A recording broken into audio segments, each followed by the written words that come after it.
you know what? I'll just say this. Is the grocery store going to get mad at me if I complain about the carts not being returned?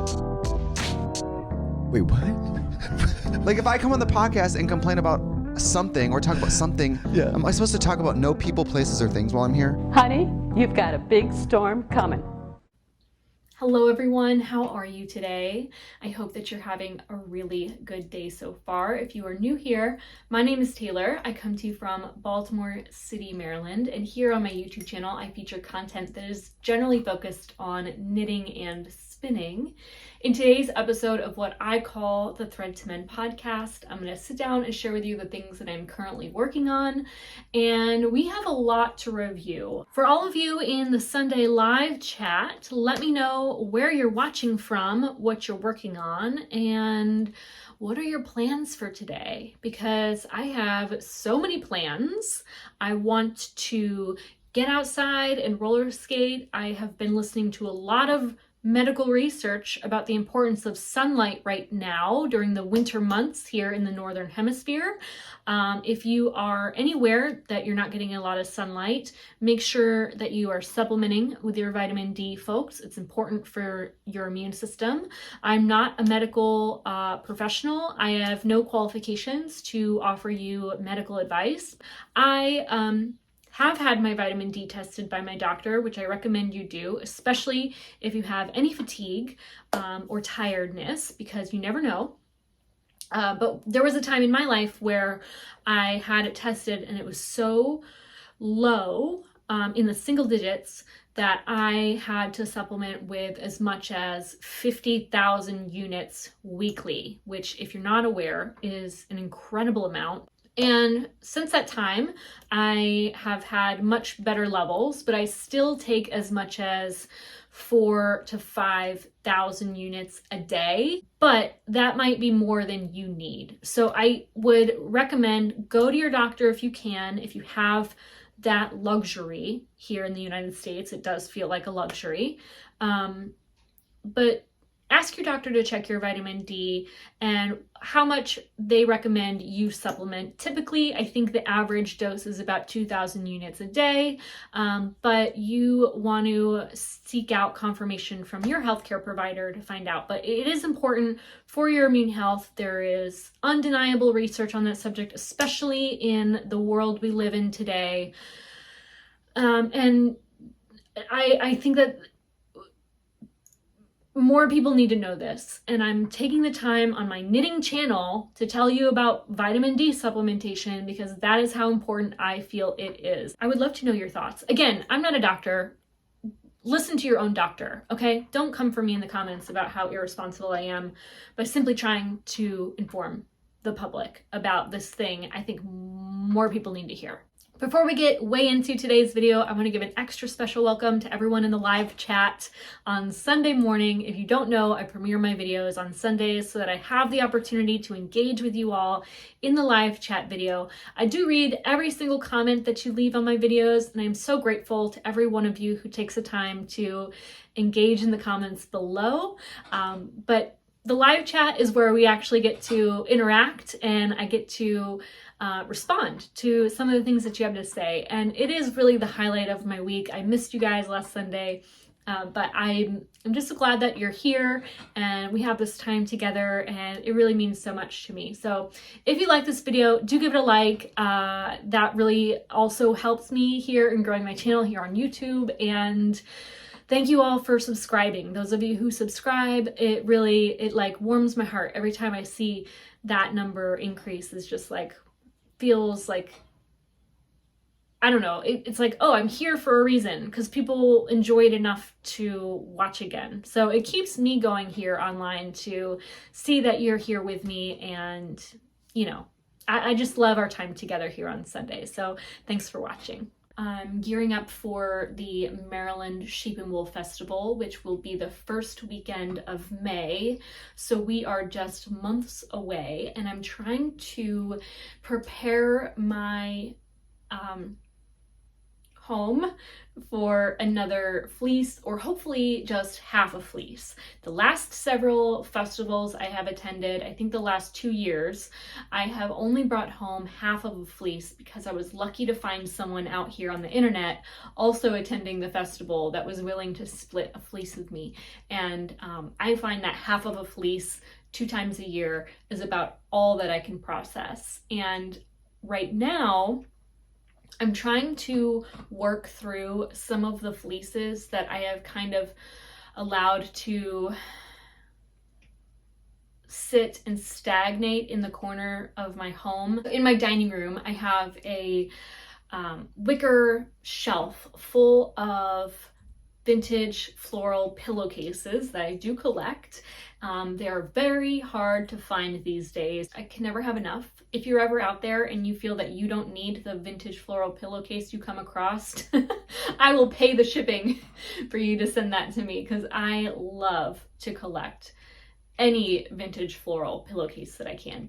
And I have essentially stuffed inside them multiple fleeces that I have picked up and scoured over the years and then never found the time for. So I'm right now digging into my stash, pulling everything out, evaluating what needs to happen in order for this to become yarn, and I'm doing it.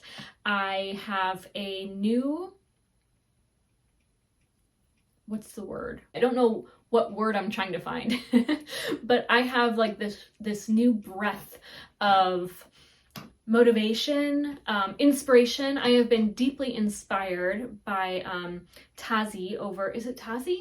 I feel like I'm missing a letter. I have been enjoying the Stitches in Starlight podcast here on YouTube. I catch myself listening to them kind of in the mornings, like when I get ready for the day. I will sometimes, because they're very long episodes, I will listen to them at 2 times speed, which I feel like helps me get through to the second half of videos that are longer than like 20 minutes, which is about what my attention span can handle. So I will do the 2 times speed, which I think is really fun, because she has this personality similar to mine, which I kind of cut down in my editing, but she uses this phrase in her dialogue or monologue where she'll be like, "Ooh, squirrel," and the attention jumps from one thing to the next. So when she says that and I'm listening at double speed, it's just like adorable. And all of that to say, she is a passionate spinner and maker. She collects, her and I are I really love to see how she thinks of fiber and what she loves about processing it and like what her favorite things are. Because first of all, I don't really get to hear that from a lot of people. I wish that there were more spinners here on YouTube that talked about what they love to do, and maybe I'm just missing out on people that are already doing that. So if there are YouTube channels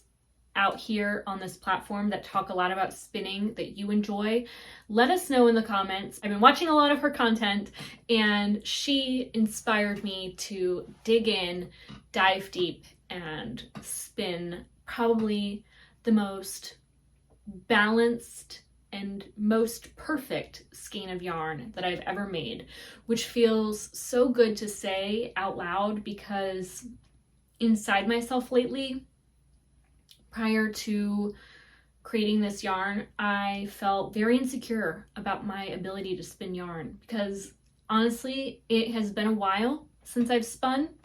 I hadn't put much time into it in the last year. I really felt like I didn't know what I was doing anymore. And a lot of that came from the materials I was trying to use, because to be honest, I have never spun a lot of machine combed top.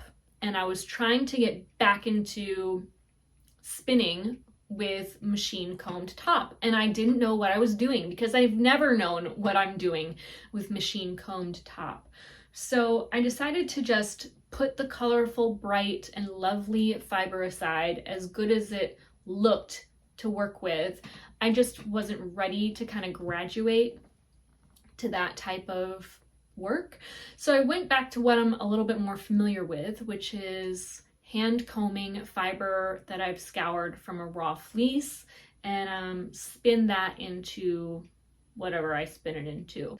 I wanted to try to spin a little heavier than I had in the past, and I did succeed in that. I haven't yet taken finished measurements of this. I know that on a standard niddy noddy, it's about 2 yards when you wrap all the way around one time. So if you count the number of kind of loops you have in a skein, I counted 113 loops times 2 yards, so it'd be 226 yards theoretically. But what happens is after you take the yarn off your niddy noddy, which is generally kind of held a bit taut, you want to then measure the actual length of that loop. I'll take 113, which is the total loops I have. I will divide that by 36 inches, because that is what, that's how many inches are in a yard. And then I will multiply it by how many inches the loop actually measures. And then I'll multiply that by 2, because the loop is, it's not flat, it's a loop. You know what I'm saying? So that's how I calculate my yardage. I'll give you a little close-up of this beauty here. This fiber is a merino fin cross. So the blending, which there's no blending, but the blending is in the genetics of the sheep. So the qualities of a fin fleece and a merino fleece are combined, and I love that because you get the best of both sometimes without having to blend fibers together on your hand combs or carders or drum carder. If you're curious to know what my sort of supply of tools encompasses, it is mostly my pair of extra fine Valkyrie hand combs and a couple C-clamps I picked up at the Ace hardware store. I have them clamped. I have one of them clamped to a little table. And then I also have a Valkyrie, shucks, I always forget the name of this tool, but it's basically a hand comb that is extra long that you clamp to the table as well. And what I do is, instead of passing my fiber back and forth on my hand combs, I load the comb stuck to the table with the C-clamps. I pick up the fiber with my free hand comb and I fill that comb up, and then I simply transfer that fiber to the, did you hear my shoulder? That way I pass the fiber through my combs minimally, which when you're working with fine wool, I think is ideal, because there's less opportunity for that individual fiber to kind of get caught in on itself and create little like wads of fiber within your supply. So that's what I do. I hand comb my fiber and I'll sit at my Kromsky Minstrel spinning wheel, which is a castle wheel with a double drive band. I have one wheel. I think I'll only ever have one wheel because I'm a little bit of a minimalist, even though in most areas of my life I am a maximalist. I'm going to give you a little close-up of this hand spun.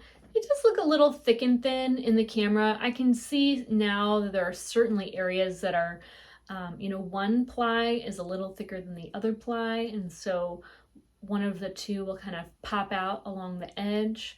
But in terms of ply and twist, I feel like I have made a vast improvement of the not just the consistency of the yarn, because I think consistency is something actually that I have had down pretty well and have like mastered among fingering weight types of yarn. Like I said, I wanted to spin a new yarn that was a little heavier because I like to knit with DK. I like to knit with a heavier weight yarn. I'm not sure if this is a DK weight or a worsted weight or even a sport weight. I would say it's probably the closest thing to DK.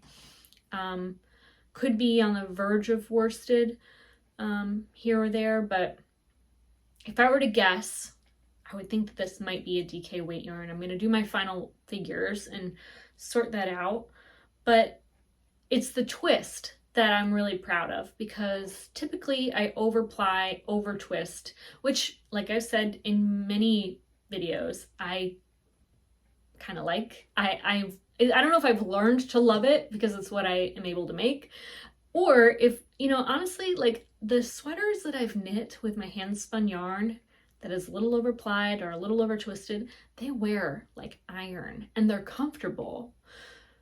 So maybe like the handle of knitting with that hand spun is nothing like a commercial yarn, but it has its own qualities that make it superior to commercial yarn.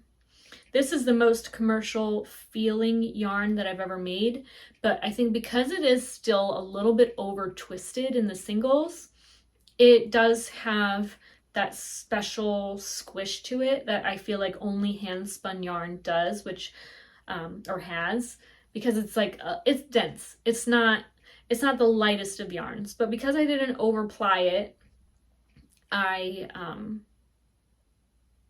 it's not rope, which is great. That's the thing. It's like you can get away with a ropey hand spun yarn when it's a lightweight yarn, more so than you can pull off with a heavier weight yarn, because it's just gonna feel like too dense and probably take way too much fiber, and you won't get very much yardage out of it. So I'm just really proud of this. It reminds me a lot of this one particular yarn booth that you'll see at, I think, both Maryland and New York State Sheep and Wool festivals, and very likely many others. I think it's called Longview Farms, is that it? All of their skeins are marketed hung like this, you know, so maybe that's why I feel like it reminds me of it, I don't know. But a lot of them are 2-plies and they're luxury blends. I should really invest. You know, it's always a sticker shock for me. I can purchase an entire fleece for about $100, maybe $110, and get an entire sweater quantity plus maybe an extra skein or two. But when it comes to those yarns that are like pure luxury, you know, they're priced at like $45 a skein. That's like well over $100 for a single garment. And then at that point, I decide I just can't. And I've gone back and forth year after year thinking like, I'm only gonna buy a fleece, that's it. Or I'm not gonna buy a fleece, I'm only gonna buy that luxury yarn. And then I always end up buying a fleece anyway, and then deciding I'm not sure if I should get the luxury yarn. And then I end up finding a reasonably priced yarn that is still, in my mind, quite luxurious. But this year, I think my goal in terms of what I intend to bring home from Maryland Sheep and Wool is half a fleece. Hopefully, I would love to split a fleece with one of you out here on the internet, and just bring home half of fleece, because that's what I can keep up with spinning. And like I said, I do want to spin from my stash in preparation. So I'll share with you a little bit about what I've been working on. I will say, in terms of this half a fleece, which is my most recent purchase at the New York State Sheep and Wool Festival this past October, I have, did I bring it up here? I might have. I think it's downstairs. I have half of my remaining supply washed and ready to comb. And then the second half, oh, I did not twist this very good. The second half of this fleece I have soaking in a cool water bath, which is, I think, one of the most critical steps to processing a fleece. Is honestly, I underestimated it in the beginning, but that cold water bath is everything. It's everything. Not every, but a lot of the yuckiest of the yuck on a fleece will wash right out with a 24-hour soak. Of course, you want to pick out the solid pieces, of course, but you do want to do a cold soak if you intend to enjoy the process at the stove, because otherwise you are heating up urine and feces in your kitchen, which does not smell good. But when I do the cold soak, I finally stack in 3 rows all of my fiber facing the same direction in a small storage container. I soak it and I leave it for about a day, and I will carefully grab each row. So I'll grab one row, kind of gently squeeze it out, and transfer it to what will eventually be like the pot that I heated up in. And then once I've removed all the fiber, I will take that tub of dirty liquid water, and I will pour that into my garden. At that point then, I will transfer it to my stove. I have found my favorite scouring solution when washing fleeces, and that is the Mrs. Meyer's dish soap. I find that it is just the best smell. Oh, it smells so good. And it also just like rinses out really easily. I have a setup where I think it's a pasta strainer situation. What I do is I put my fiber into the pot, and then I will take the strainer and gently push it onto the fiber. I've never had any issues with felting, and I do find that my fibers do pretty much maintain a proper organization where they stay for the most part in the little clumps that I've divided them. I've never had any issues with felting, and I do find that my fibers do pretty much maintain a proper organization where they stay for the most part in the little clumps that I've divided them. I try to keep the fibers intact in like little handfuls, and I feel like that is the very best option for me. Now, while revisiting my fleeces of yore, I didn't always maintain the same organization, and I did not actually wash all the lanolin out of some of them. And so what happened was, I have an example here. I have this pillowcase of fleece, and if I were to squish this, it feels like a memory foam pillow. It's very dense. It's very stiff. I'm gonna pull a little thing out for you. So I did, what I always do now is I separated a little clump about the size of a handful, and I made sure that it was, kind of organized in that way. It smells a little like lanolin still. Once you process a fleece, you'll know what I'm talking about.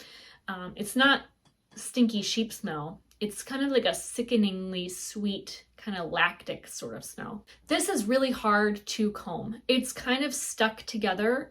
Like it has a micro layer of glue holding it in place. And I actually tried to hand comb a little tuft of this fleece to figure out like, maybe I can work with it. And I just know that the fibers are a little too fine to be pulled apart with that layer of that lanolin together. Like I'm actually damaging, I can feel my hand combs damaging the fiber as I try to pull the fibers apart from one another because of that extra bit of lanolin stuck between them. And you can really see like this is some of the finest of wool fiber. It's fine. Of course, I don't know how to measure the grade of fiber, but it's fine. And the stable length is a bit short for me. I think it's standard for merino. This is a merino fleece. It's actually the same fiber that I spun and knit into the sweater that I'm wearing. So when I originally brought this home and I washed it and I scoured it, I spun one skein of yarn, and it's the skein I knit into this. After that, I actually loved it so much. I thought, this is going to be great. I can't wait to spin the rest of it. And then I just didn't.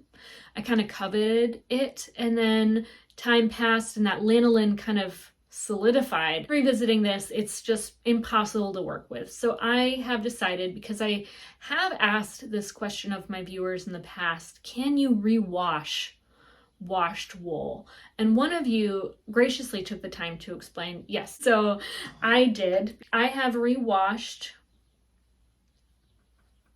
about a third. I'm going to backtrack for a second and tell you a little bit about how I did this. So this is mostly clean, right? So I'm not trying to clean the fiber. I'm just trying to get the lanolin out from between them. Yeah. Oh, really? Okay.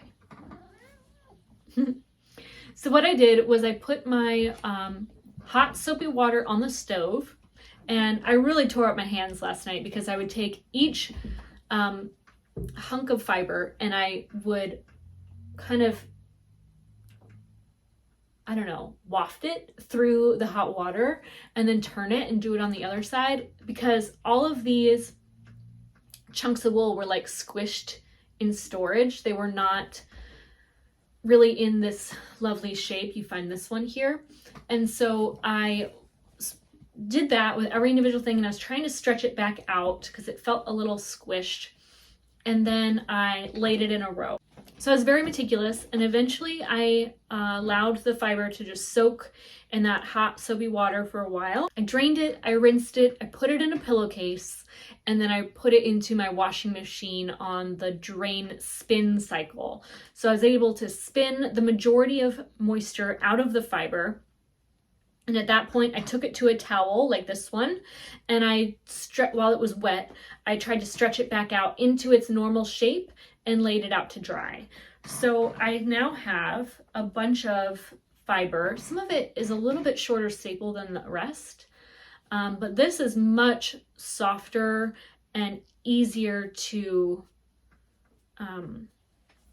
pull apart. Like, I don't want to pull it apart now because I'm not at my hand combs, but I can sense that this is actually going to be fun to comb and fun to spin.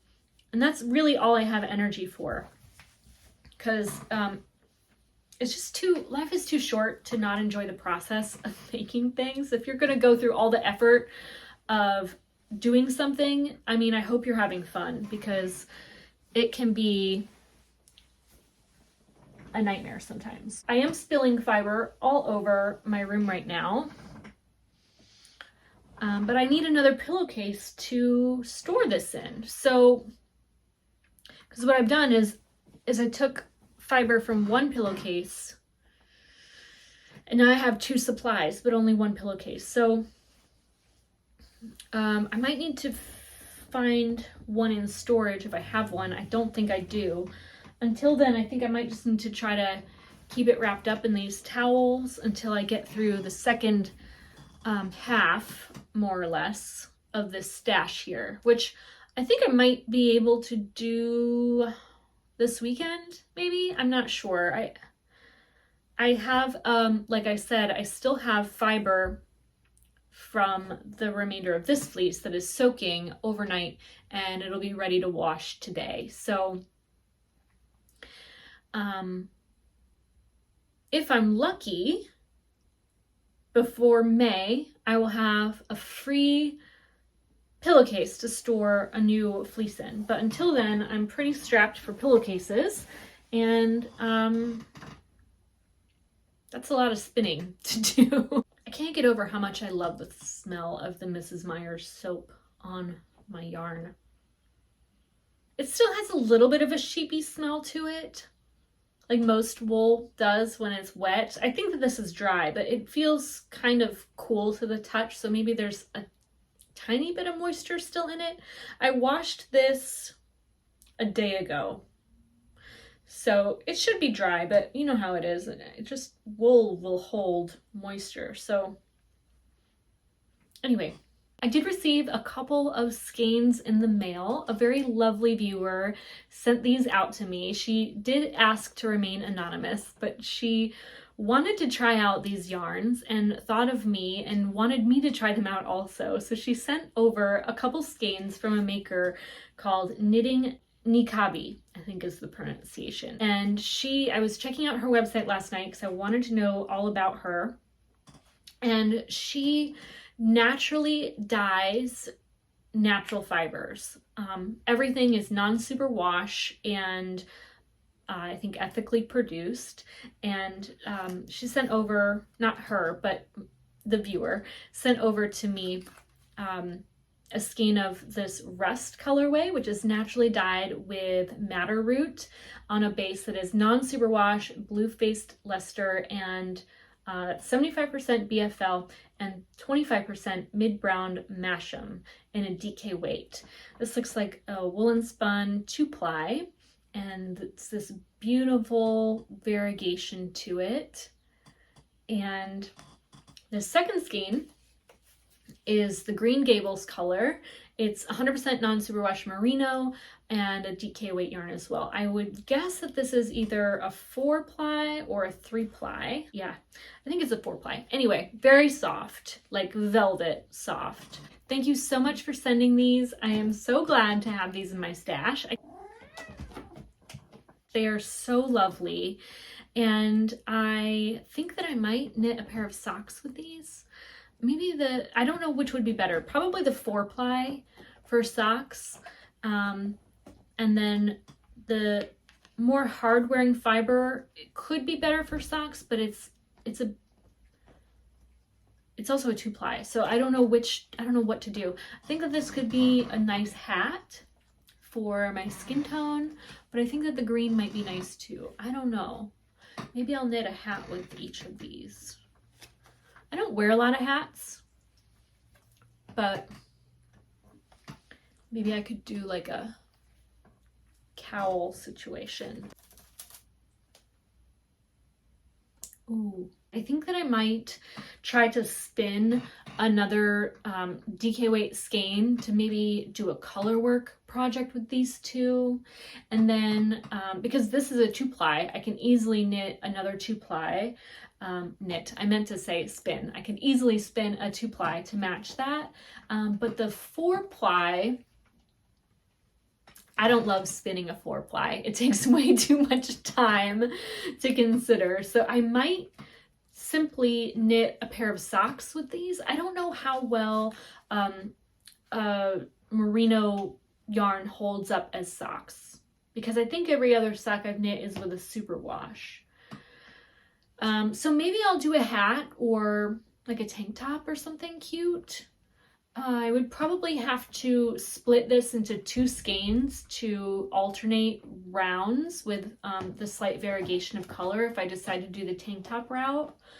But it's such a lovely green. I think that no matter what I do with it, it'll flatter my skin tone well. So we'll see. If you have any ideas for what I should do with this, let me know. So much possibility here. And of course, I have still been working on my bougie sweatshirt.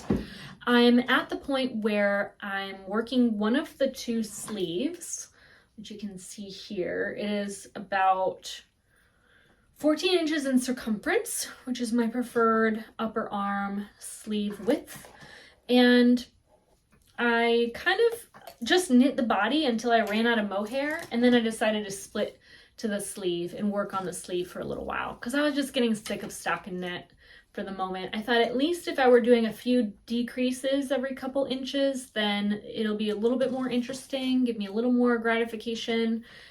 That's about all I was able to knit one night because I haven't had the attention span to want to work on this. I have made a huge effort in processing fleece this past week, so I haven't really made a ton of progress on this project, which is my only project I'm working on right now. I want to knit it, but I also don't. At this point, it's not about the process for me anymore. It was in the beginning with the motif and of course drafting the pattern, which I need to get back into crafting because once I got to the body, I was like, okay, the hard part's over. I can just knit if I want to. And then I remembered that if I don't have momentum, I'll never get something done. So I have lost a little momentum on the drafting of this pattern, which I hope won't delay it too much. I figured I can't put it into testing any sooner than I've knit it. So knitting it is the priority because I have plenty of time to wrap that up and then get the pattern drafted. What else? Oh, I was going to tell you last week about this other project here. I'm going to go grab it really quick. In weeks past, I talked about knitting Andrea Mowry's Big Cozy, and there was a time a week and a half ago where I just needed some comfort knitting, something that wasn't the project I didn't feel like working on, something that was different and could just kind of like take my mind off of the pressure of publishing my own pattern, because I think when you put yourself out there and you ask people if they're willing to pay you for your effort, it can be a little, I think if you're like me who doubts themselves constantly, it can make you feel like a little insecure. Like I've been working on this project and, it's a raglan, and a lot of people are like, who needs another raglan? and I want to wave my hand in the air and be like, I need another raglan because I don't feel like anyone is making patterns in the proportions I prefer, which is a wider upper arm width and a little bit deeper yoke for a broader shoulder kind of frame, smaller bust situation, but I think accommodating to large busts if I'm not mistaken. And also, to me, that cable motif, which I'll show you more, it's in a past video if you want to see it, but it kind of felt like a Rorschach sort of moment where I was just improvising and having fun. And I don't know if the end result is everything I hoped it would be. I think that there's endless possibilities when it comes to playing with cable designs, and it just felt like, I don't know, a moment of self-doubt, and I wanted to just take my mind off of all of that and find some comfort knitting, and I picked up this project, and no matter how hard I tried, I could not get my brain to execute a 4-stitch repeat across a 4-row repeat. I don't think I got more than a row and a half done before I decided I have to quit. I have to quit this project because I did get into the groove in the first inch, but when I picked it up to work on mindlessly, I just continued to fudge the pattern, and I had to tink back and rework the stitches. And I don't want to give like the pattern away because it's a paid for pattern, but you can see that there is a a textured stitch pattern here. My brain couldn't handle it. It was like too simple of a project to want to knit, and also too complex for me to be able to knit it. I just felt so defeated while working on this project, and I'm just gonna throw in the towel. I have to. It's just I can't knit a blanket. You know how people who have not knit sweaters will say like, I could never knit a sweater. Well, I just cannot knit this sweater. I don't think I could ever knit this sweater. And I wish I sort of knew that from the start, because I wouldn't feel a sense of like letting myself down here, like quitting. I'm gonna quit. I'm quitting this project because it just doesn't bring me joy to work on, and it's too much of an investment of time and energy. It's a rather fine gauge fabric for a large and for lack of a better term, because it's a gorgeous finished project. It's a gorgeous pattern. It's just an uninteresting shape. Like, I'm not gonna get to increases or decreases or some element of the process that is engaging and like, okay, I have to place the marker because I need to remember in 4 rows I'm gonna do this, and then I got to the 4th row and I'm ready to do the thing. Like, those are the tasks in a sweater that keep me going, that keep me wanting to work on it. If I'm tasked with repeating the same 4 rows for like 40 something inches, I'll never get to that finish line. I know myself well enough, and that is one of my weaknesses, is I just don't have that amount of fortitude, I think. And if you are a blanket knitter out there and you're thinking, I would love a project, a sweater project where I just knit a blanket, that would be great, this is the pattern for you. It's just not my journey, and I'm gonna throw in the towel on this project and find another pattern for all of this yarn I have in my stash. So we'll see. I have no clue. I'm kind of about to just put it in a drawer and forget about it, because I'd rather focus on what am I excited to do, what brings me joy. And right now it's mostly playing with my fiber stash because I have so much of it, and It's not gonna go anywhere unless I touch it and play with it. That is it for this week's episode of the Thread to Mend podcast. I want to thank you so much for watching. If you would like to find me on social media, my name is Taylor E. Owen on Ravelry and Instagram. You can find me on TikTok as Taylor Knits. Again, I want to thank all of you for being here. If you are joining us in the Sunday premiere, thank you so much for engaging in that live chat. And I want to thank you all again so much. I hope you have a wonderful day, a wonderful week, and that you take care.